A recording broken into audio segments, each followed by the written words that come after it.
ninaomba leo hii Mungu atusaidie, wewe ambaye ni kama ulisaulika. If you are right with your creator, if you are right with God, you will not be forsaken. Hata wakijaribu kukufunikia usionekane, Mungu atakuinua na utaonekana. Bwana Yesu asifiwe.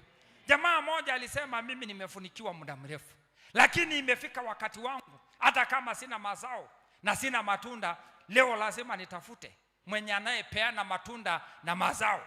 Zakayo alitangulia. Biblia ikasema, ukisoma kitabu cha Luka mtakatifu mlango wake wa 19 kuanzia mstari wa kwanza mpaka 10, Zakayo alitangulia mbio na akapanda juu ya mti mkuyu.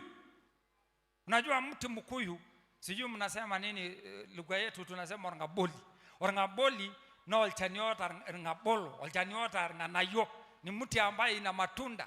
Mkuyu sijui kwa Kikuyu, kwa lugha yenu ndugu zangu wale wa huko karibu na mto.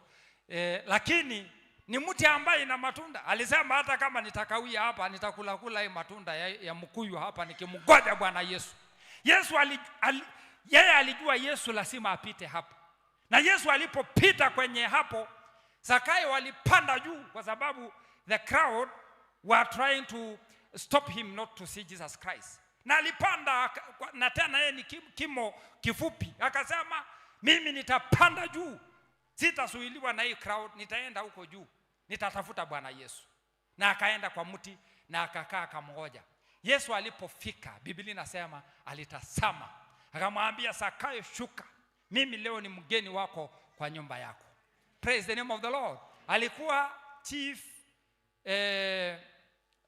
tunasema the tax chief tax collector. He was the chief tax collector. Yeye ndiye alikuwa mkubwa wa wote. Na akasema yeye kitu ya kwanza alikiri, akamwambia, kama nimekula ile ambayo si ya haki, leo ninatubu na ninaomba nitarudisha yote.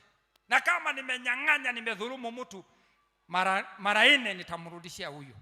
Na mali yangu leo, maana alikuwa tajiri, nitagawa katikati, nitapeana iende kwa maskini. Praise the name of the Lord.